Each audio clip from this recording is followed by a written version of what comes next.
I drank some mouthwash. I'm like, oh my gosh, and I got into my car to drive across the island to take one for the team. And I got to his office fully prepared to suck his dick.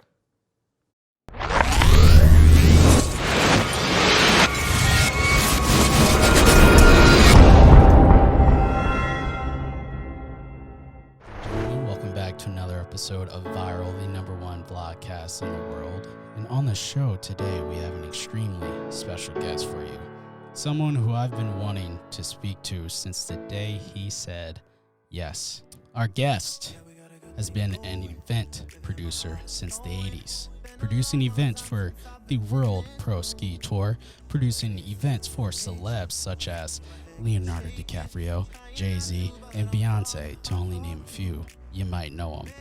He was on the cover of the Wall Street Journal in 1994, and he's the co-founder and creative director of the experiential marketing company Inward Point. He's known as the breakout star of the Netflix documentary Fyre, The Greatest Party That Never Happened, where he explains in shocking detail the destruction of the infamous Fyre Festival.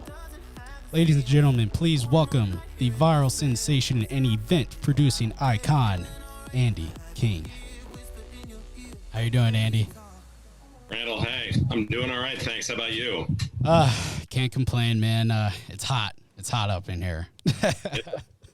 It's a hot day today, but I think it's cooler here than, what are the statistics right now? I mean, the UK, someone said over 1,000 people have died in France. I mean, yeah, crazy temperatures. But guess what, Brandall? We don't have any climate change issues. Don't worry about that.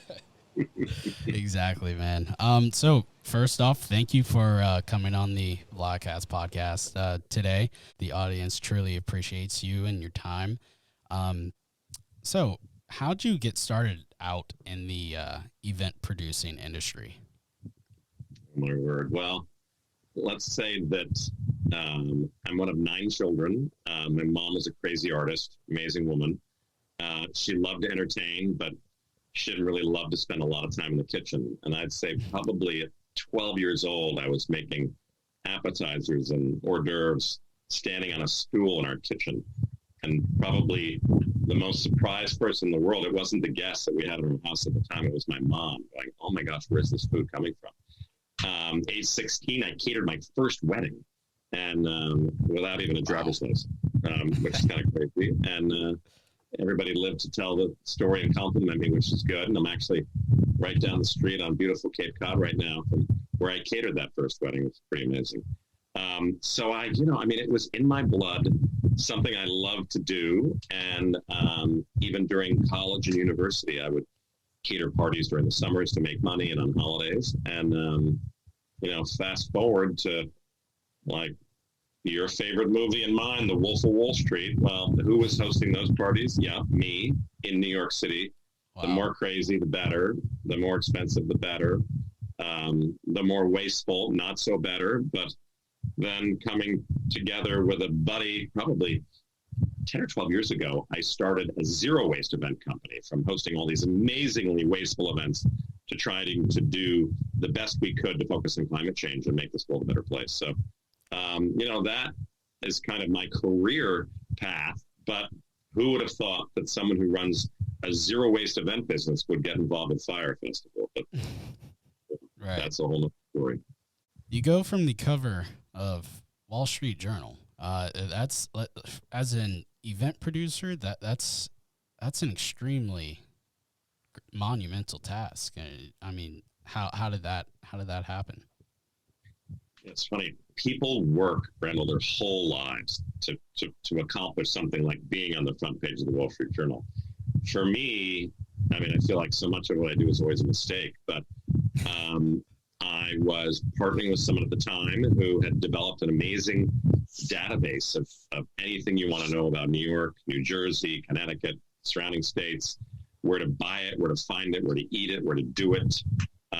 And I was approached to kind of help develop something at Pepsi's world headquarters. And Pepsi had been lambasted by Forbes and by Fortune as a horrible place to work. And Pepsi was saying, how can we help attract really cool employees and then retain them and have them stay and not leave?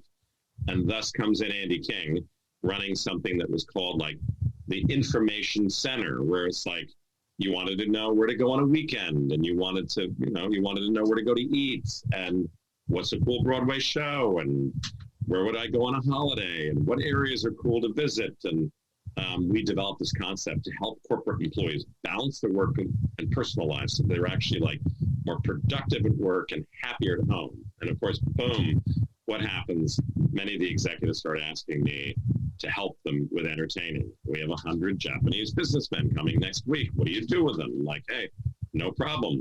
I found an abandoned loft in the meatpacking district in Manhattan. And oh, by the way, Jean-Georges has just written a cookbook and he's opening his 50th restaurant. He's agreed to cater a dinner. And oh, I think I can get 100 second row seats to the Elton John concert, and let me get luxury, and I started just doing all these things. It was amazing. And that basically got me on the front page of the Wall Street Journal, front page of the National Enquirer. So you need a baby elephant for your daughter's birthday party? No problem. Oh yeah. Front page of the New York Post. At Pepsi, he's the right one. That's Andy King.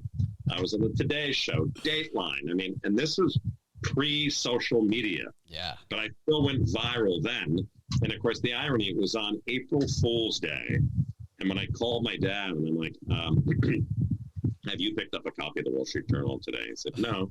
I said, well, I just need to warn you. He's like, oh my God, what have you done now? I'm like, well, nothing bad, but I am on the front page with my dot matrix picture.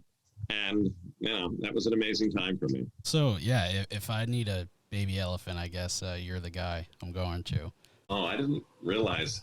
I did produce a few, like, animals that people wanted, like seals or porpoises to bring and have into people's swimming pools, which was not a real popular thing then and not something I would do again today with nature, as sensitive as it is. But yeah.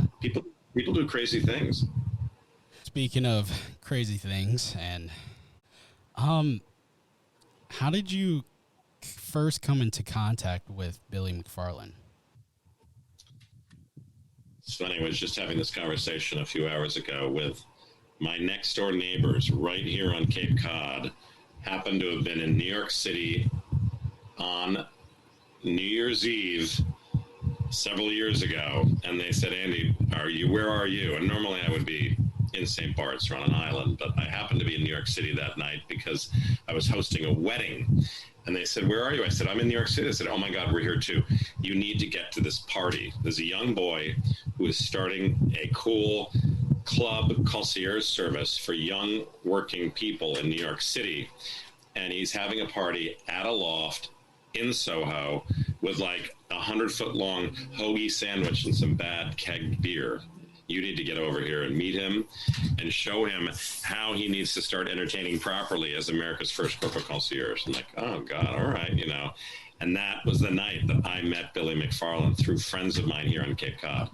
And I basically said, Billy, love your idea about Magnesis, which, is a black credit card for 20-somethings, and help them develop relationships with museums and restaurants and gyms and clubs and you name it, And at that point, I said to Billy, you want to grow this company? It's not going to happen in a bad loft in Soho with a bad hoagie sandwich and bad beer. Let me show you the way. And that was my introduction to Billy, where I was able to help him acquire a brownstone with a butler and get a driver and bring in chefs and bring in artists and do whole series, cooking series, art series, poetry series, develop relationships with clubs and get discounts for all the members. And I ended up hosting 44 events for Billy. Wow. For free for all of these members of his black credit card. Wow. I'm not sure a lot of people really know that Fyre Festival wasn't your first event or interaction with Billy. That's actually interesting. When you met him or early on in your guys' relationship, were there any red flags? Brandall, well, there were signs that I just didn't want to see. I loved the whole piece on trying to really produce something that's far beyond your own being. I love the idea that he was a young kid with great aspirations. I love the idea that he was a visionary, but, was I blind not to see some of the hypocritical pieces, some of the psychopathic pieces, some of the narcissistic pieces of Billy's personality? I mean, I don't think he ever had an intention of hurting anybody ever, but he was determined to, build something, which he did with Magnesius, and then in turn do it again with something like Fyre, the app. But yeah, the red flags, the red lights were coming in. I was put into a couple different situations where I wasn't being paid, or I wasn't being reimbursed. I wasn't getting the true story. Every time I would embark on some very large event for him, and we would review all the specifics of what needed to take place, and then suddenly I'm getting calls from people all around these cities going, well, Billy seems to be publicly advertising a private event that you're hosting on the internet right now, and asking anybody to buy a ticket. We had agreed that would never happen, and Billy's like, Andy, trust me, I'm not going to be doing bad things, and I did trust him. Brandall is probably one of my challenges, is that I often trust people that maybe I shouldn't trust at the time. Before the Fyre Festival, was there an event that you hosted that was just a complete nightmare, or something that went horribly wrong? Well, knock on wood, no. Isn't that amazing? I mean, for 35 years, I was pretty lucky to host event after event after event with great success. Now, keep in mind, Brandall, I was on hold with Bravo, and this was probably in 2006 or 7, let's say, and for a show called King of the City, where I was going to be able to demonstrate to people, like, what goes on behind the scenes when you're hosting a large event. And most of the world has no idea that the performer is coming in from Europe, and he's stuck in customs right now, and he's supposed to be on stage in an hour and 20 minutes. I mean, just one thing after another. It doesn't matter. Like, shit goes wrong with large events, And what most of the world doesn't know is, let's just say on any average large event that I'd be hosting, I could have 100 or 200 or 300 vendors reporting to me. Tent companies, flower companies, staffing services, AC, companies, parking people, you name it. I mean, the list can go on and on and on. And you know how it's impossible to be able to control the quality of, 100 or 200 vendors that are trying to help you make your event successful, Right. And that is, talking about stressful.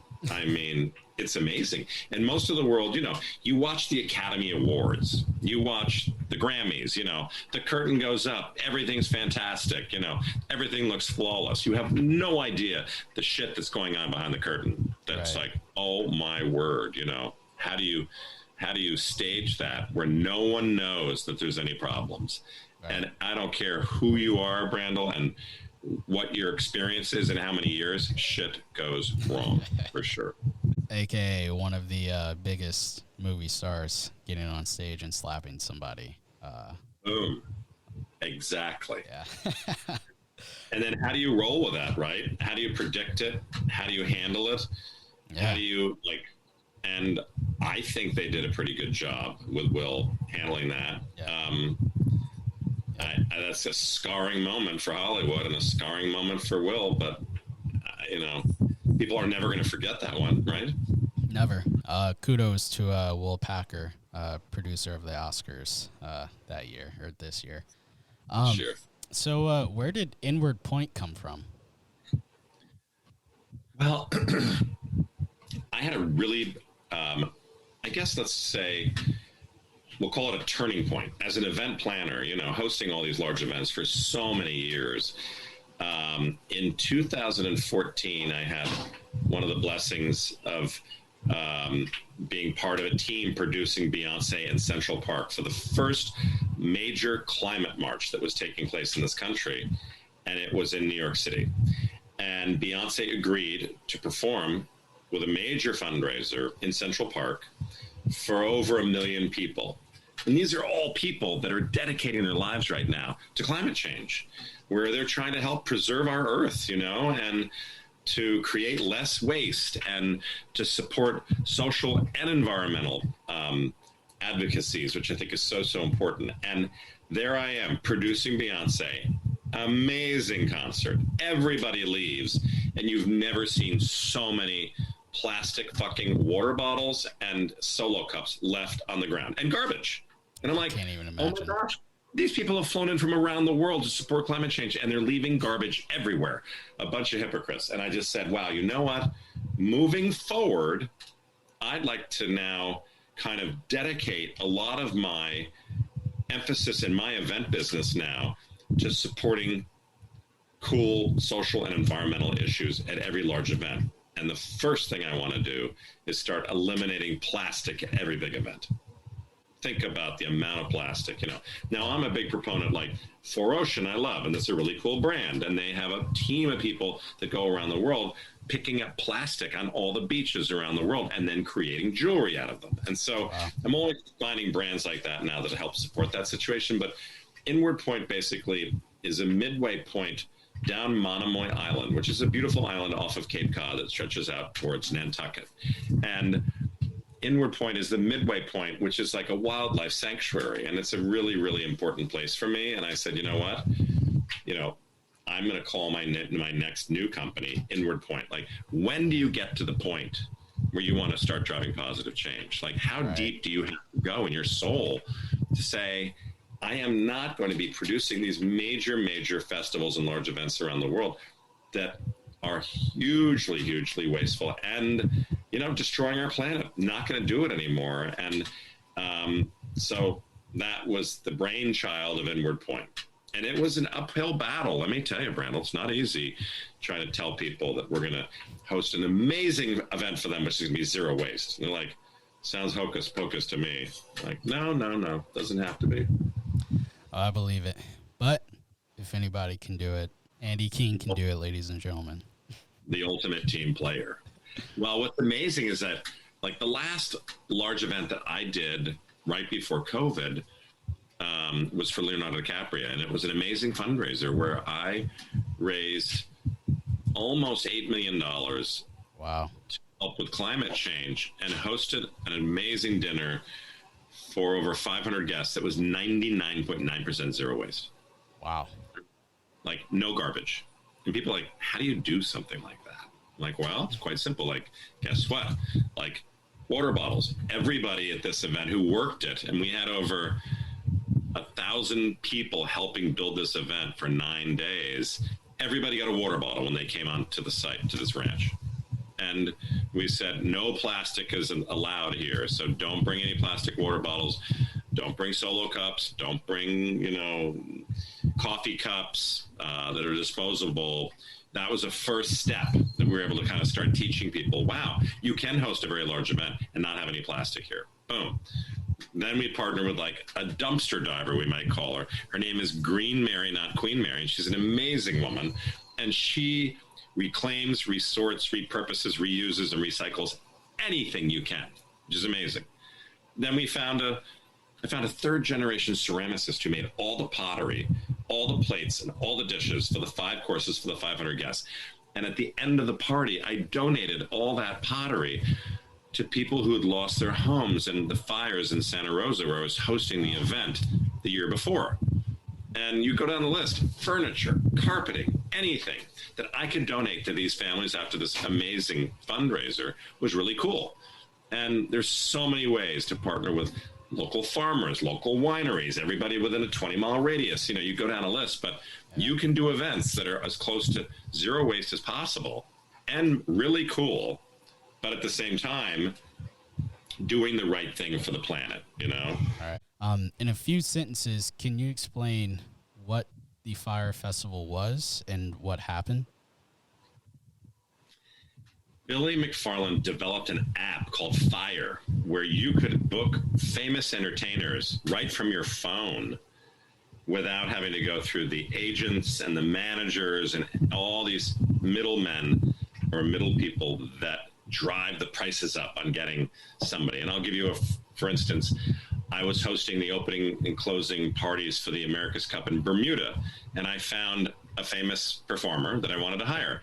And boom, it was $800,000. And I'm like, all right, less than $1 million, but $800,000 is a lot of money, but let's figure out how we're going to make this work. And then they said, so now where exactly is the event again? I said, it's in Bermuda. And they're like, oh, it's a foreign country. I'm like, it's an hour and 40 minutes from Manhattan on a plane. This is not far away. And they said, no, unfortunately, you're in foreign waters and in a foreign country. And so we need to increase the fee by $400,000. So it went from $800,000 to being $1.2 million. And I'm like, wow. So Billy figured a way that we could book famous entertainment without having to go through all these layers of agents and managers and keep the pricing down low or lower than it would normally be. And so Fyre Festival was like going to be a launch party for the app.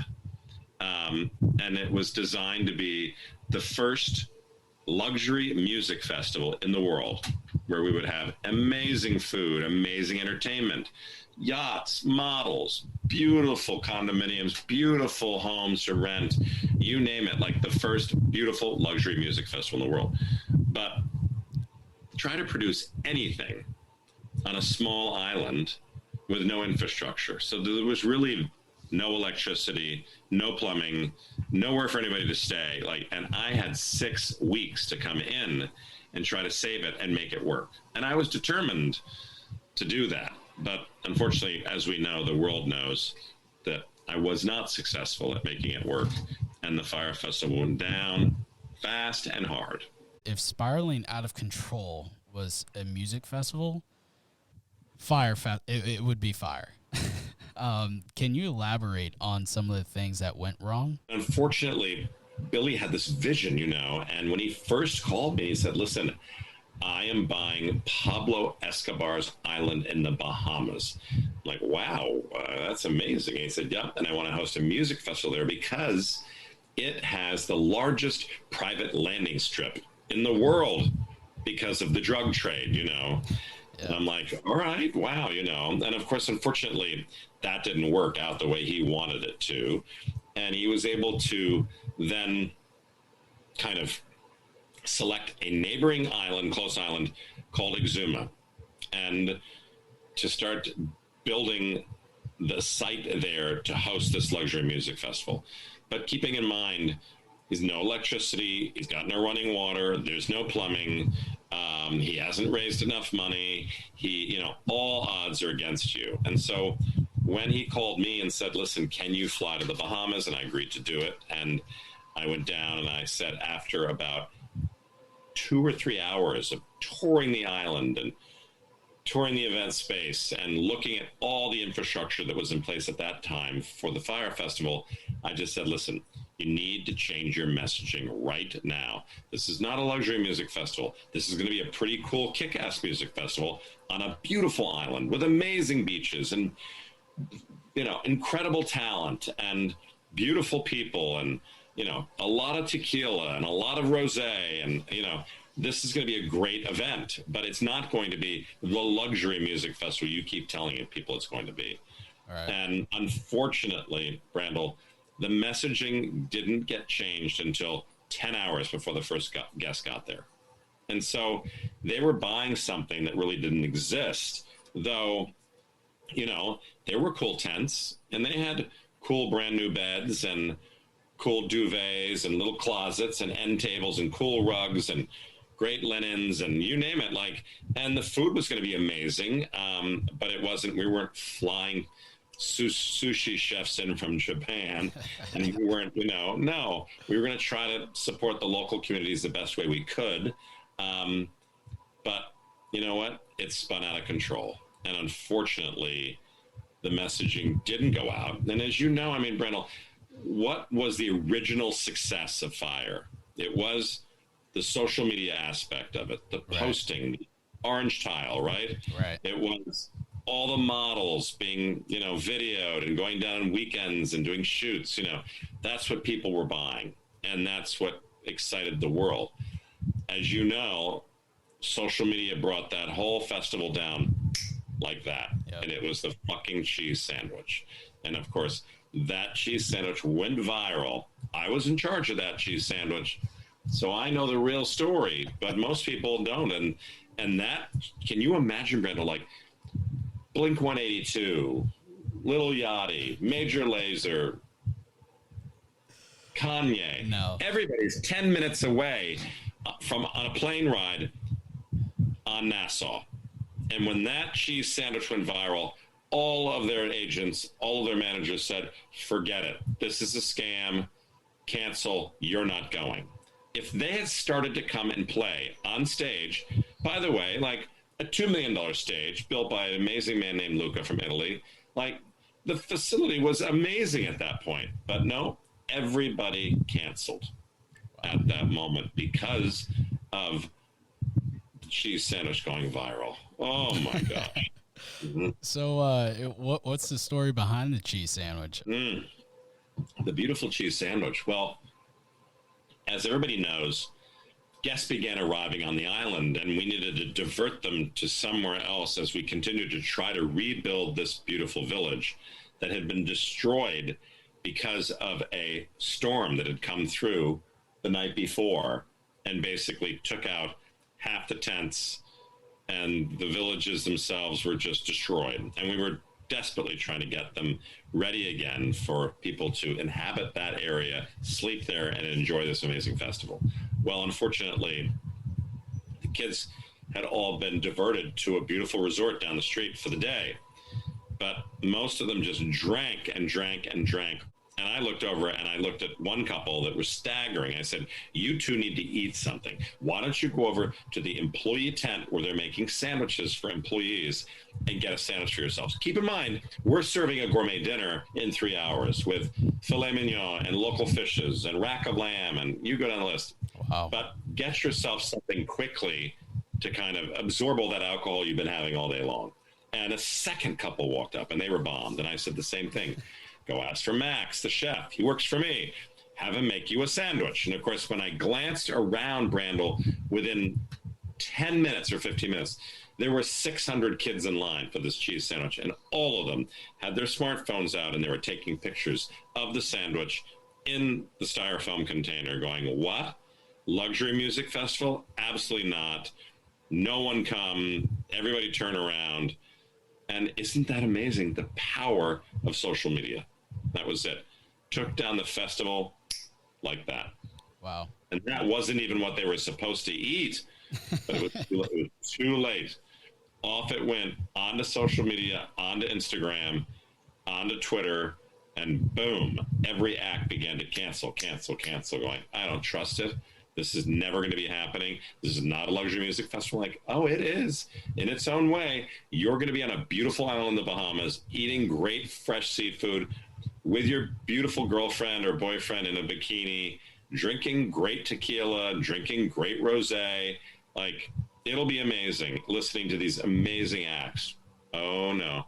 That's actually one of the interesting things, what I wanted to do, why I wanted to do this Blockcast podcast is because the internet and social media has just, although, for every good, there's a bad, right? And there's a lot of bad out there, but there's also a lot of good, and in your case, unfortunately, bad. But social media can bring a lot of people together, and a message, a meme, a video, picture could spread like wildfire. As humans, whether we want to use that for good or bad, that's our choice. But I just find that very interesting to me. It is. It's fascinating, Brandall. But I mean, take my situation, and I don't want to point fingers at right. I mean, who made social media, started making it what it is today? I mean, the Kardashians. I'm like, oh my word, don't even. I go there and I think to myself and others say, it can be a vicious thing, social media, obviously. And for the kids, it's like, did I really think that I would be known as the blowjob king of the world after I secretly decided that I would go do a favor for Billy McFarland and blow the head of customs to free up the plastic water bottles? No, I didn't think that was going to go viral. I didn't think anybody was even going to watch this documentary. And now I'm streamed into over 100 million homes around the world. At least, Brandall, like my meme is like, take one for the team, ultimate team player. As long as you're not like doing the blowjob, insignia with me, it works out okay. But it still has made me pretty toxic because of social media. So for the people listening or watching who don't understand the penis references, before the festival, Andy becomes aware of a situation going on with customs. The import fees for water for the festival need to be paid. So they're asking you for money that you guys don't have. Am I right? Until after the festival. Right. We will have that money after, but $175,000 right now, no, we don't have it until we get through the first weekend and generate some revenues. Yep. So they're asking Andy for $175,000 for water. And here's what happens next. And of course, Customs had said to Billy and the gang, you need to pay us $175,000 in cash today for us to release the water. I went down. Well, Billy called me. I'm going to speak completely, this won't go that far, I'm sure, but Billy called and said, Andy, we need you to take one big thing for the team. If you will go down and suck Cunningham's dick, who's the head of Customs, and get him to clear all of the containers with water, you will save this festival. And I literally drove home, took a shower, I drank some mouthwash. I'm like, oh my gosh, and I got into my car to drive across the island to take one for the team. And I got to his office fully prepared to suck his dick. Shocking. Andy, how does it feel to watch that back? A lot of PTSD, let me tell you. But it's interesting, Brandall. It wasn't like Billy said, go find 9 vaginas and sleep with them. Let's go find one dick. It's the head of Customs.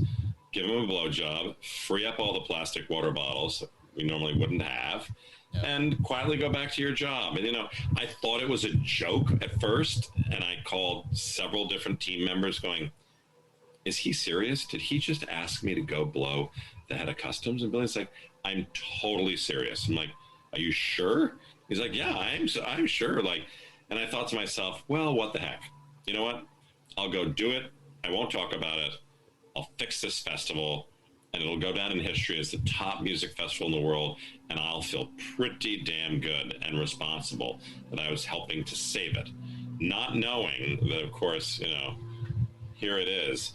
I was interviewed by Netflix for over, let's just say, 7 or 8 hours in my interviews.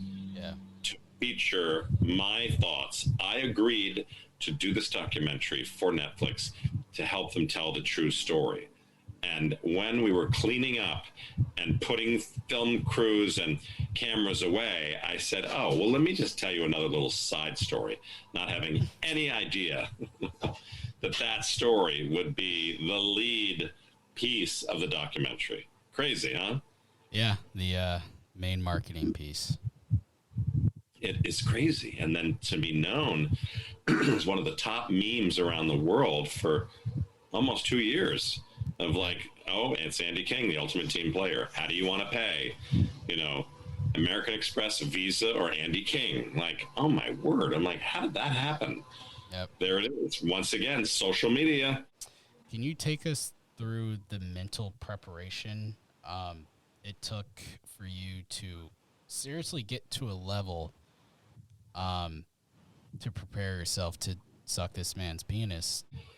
Well, you really have to step back, right? And I said to myself, wow, after a 35-year career as an amazing event planner, this is where I am right now. I'm now going to potentially give a blowjob to save one of the biggest, most high profile events that I've ever worked on in my life. And I thought, this couldn't be. Like, he couldn't be serious. This has to be a joke.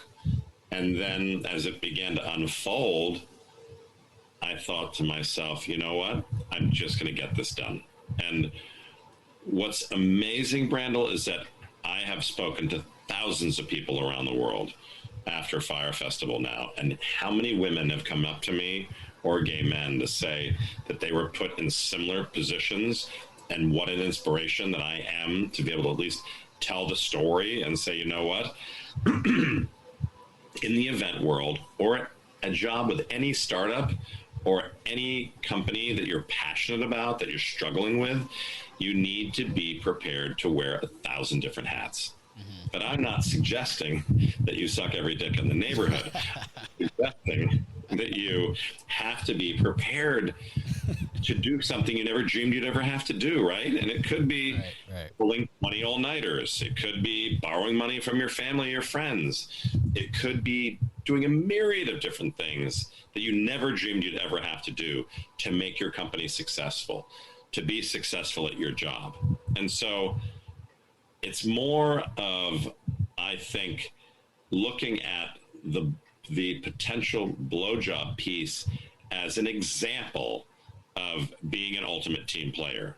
But it's not saying this is what you should do to be successful. This is what you need to do to get your company going. No. Right. It's basically trying to outline, hey, be prepared to do anything to make, if you're passionate about your company, you're passionate about your career, you got to be prepared to do whatever it takes. Right. And that's the whole thing, right? Whatever it takes with Billy King. Right. Crazy. You technically weren't even an employee, right? Do I have that right? Yeah, no, I didn't even have a signed contract. I never got paid anything. The whole thing cost me probably about $1,200,000. Like, I was there almost as a favor to try to help him save this festival.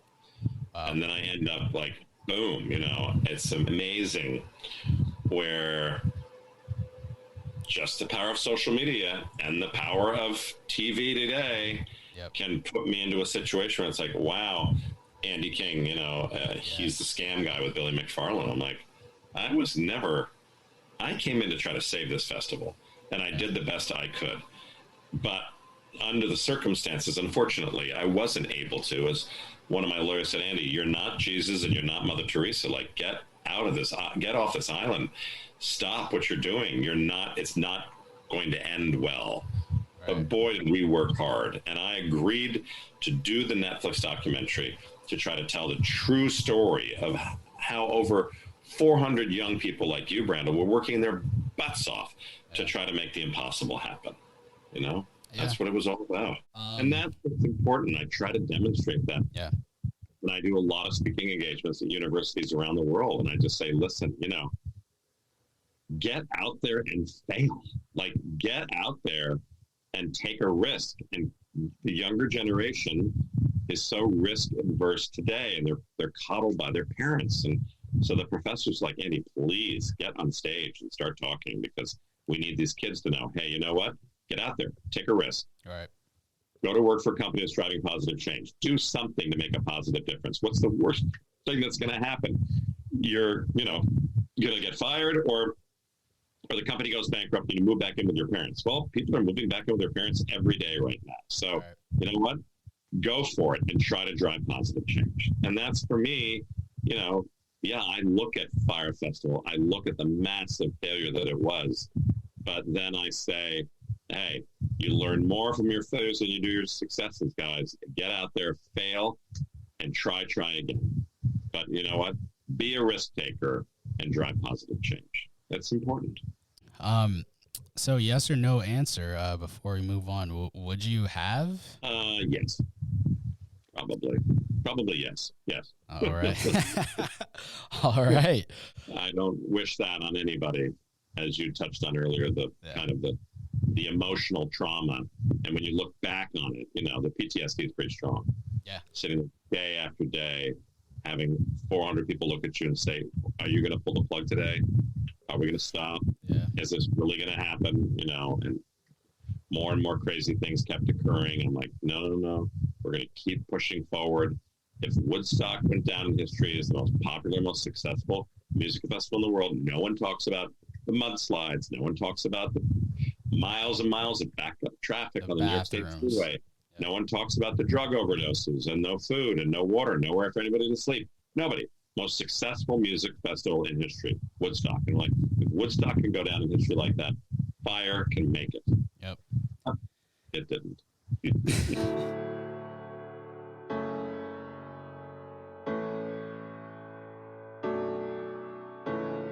The planes were so backed up that it was going to take 5 hours to get a jet in there to get me. And I had to go into hiding. Yeah, we got a good thing going. Within my heart is flowing. Been a long, long time since I've been in this mood. Maybe it's the human nature.